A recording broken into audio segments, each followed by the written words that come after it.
En Flandre, la politique en matière des déchets donne la priorité à la prévention et au recyclage. Pour les déchets non recyclables, il faut un traitement thermique avec un maximum de récupération d'énergie et de matériaux. La Flandre investit également dans l'épuration des eaux, avec comme conséquence un accroissement de la production des boues. Pour les boues qui ne peuvent être valorisées, la meilleure solution est l'incinération, avec récupération maximale d'énergie. Cita et Indaver soutiennent clairement cette vision politique. Les deux sociétés ont uni leurs forces dans Sleco et proposent au marché une solution de co-incinération des boues et des déchets non recyclables par le biais d'une installation à lit fluidisé moderne avec récupération maximale d'énergie. Cette technologie est reconnue comme étant la meilleure à ce jour. L'installation est composée de 3 fours identiques et traite plus de 550 000 tonnes par an. Avec un investissement de 180 millions d'euros, Sleco est le plus grand incinérateur de ce type en Europe. La sécurité de tous et la qualité sont deux éléments essentiels du processus de traitement. Indaver et Cita appliquent des systèmes de qualité et de protection de l'environnement particulièrement pointus.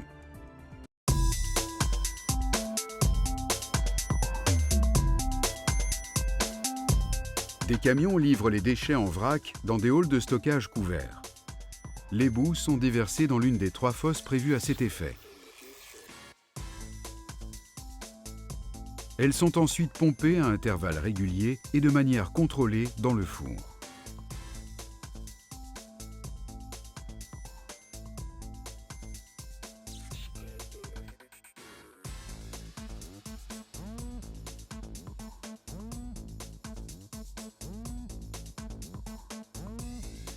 Plusieurs broyeurs réduisent les déchets solides. Pendant et après le broyage, des séparateurs magnétiques isolent le fer des déchets en vue de son recyclage ultérieur. Des bandes de transport emportent les déchets broyés et débarrassés du fer vers le bunker de stockage du four à lit fluidisé. Le pontier alimente à l'aide d'une grue une des 3 ouvertures du four. Les déchets y sont introduits par un système de double vis sans fin.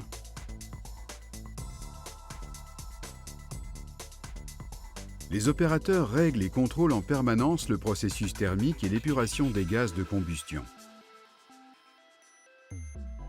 Ils ont la possibilité d'intervenir à chaque moment du traitement depuis la salle de contrôle.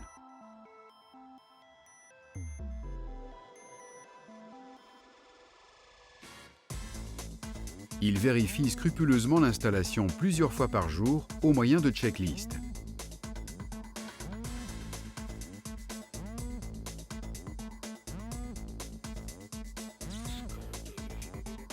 Ils sont jour après jour les garants d'un traitement sûr, de qualité et du respect de l'environnement.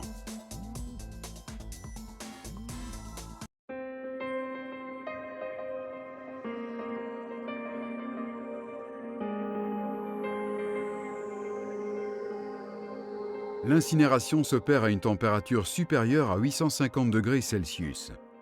Le sol du four est recouvert de buse qui souffle à grande vitesse de l'air dans le sable. Cet air primaire pousse le lit de sable vers le haut, qui se met à bouillonner comme un liquide. 2 brûleurs amènent le four à bonne température. Les déchets sont introduits par 2 ouvertures. Ils se mélangent au sable brûlant et se consument instantanément. La température dans le four reste constante grâce au pouvoir calorifique des déchets. Les boues sont ensuite injectées dans le four par les 4 parois latérales. De l'air secondaire est soufflé au-dessus du lit de sable afin d'optimiser l'incinération. Dans la partie inférieure du four, des vis extraient le sable utilisé et les cendres. Le sable est tamisé avant de rejoindre le four à nouveau.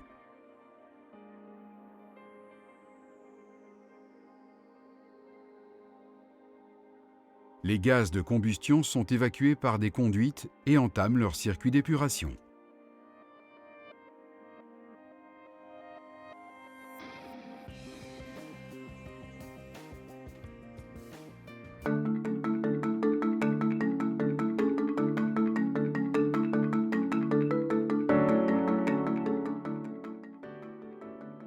les installations successives épurent les gaz de combustion afin de répondre à des normes d'émission plus strictes encore que celles imposées aujourd'hui en Europe.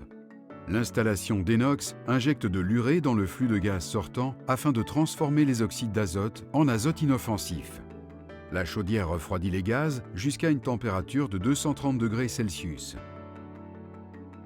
Le filtre électrostatique est destiné au dépoussiérage des fumées. La chaux et un absorbant sont dosés dans le réacteur de type CircoClean. La chaux neutralise les composés du soufre et du chlore présents dans les fumées. Les métaux lourds et les dioxines sont attirés par l'absorbant. Les gaz de combustion sont refroidis à 160 degrés Celsius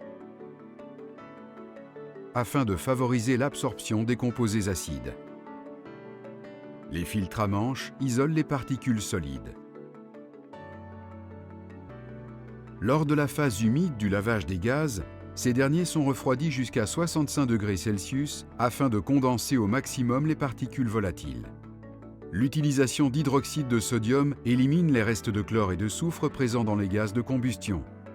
L'eau résiduaire des tours de lavage est purifiée et réutilisée. Les résidus de l'épuration sont traités dans le respect de l'environnement. Les gaz épurés quittent l'installation par une cheminée. Un laboratoire d'émission est situé sur les cheminées. Des échantillons de gaz sont constamment prélevés afin d'analyser en temps réel les divers composants.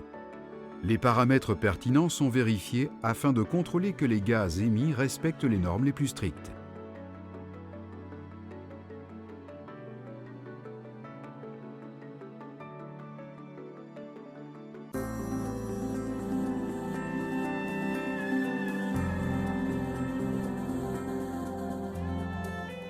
Valorisation de l'énergie. Le processus de traitement par lit fluidisé s'opère avec une valorisation énergétique maximale.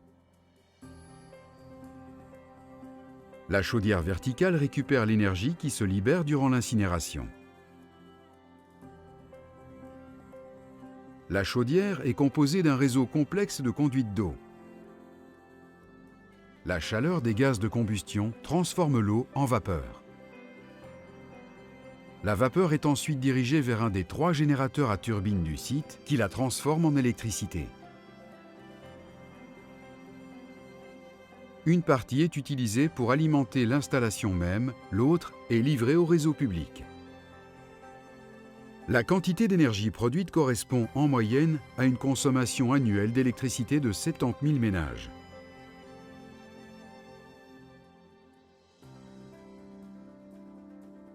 De grands ventilateurs refroidissent la vapeur afin de la transformer en eau. L'eau rejoint à nouveau la chaudière par le biais de conduites.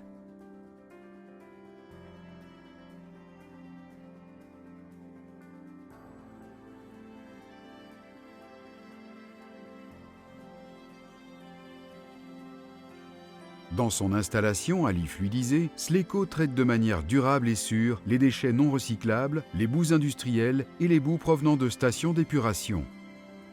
Un maximum d'énergie est récupéré durant le processus. Ainsi, Indaver et Sita participent activement à la mise en pratique de la politique flamande d'avant-garde en matière de déchets.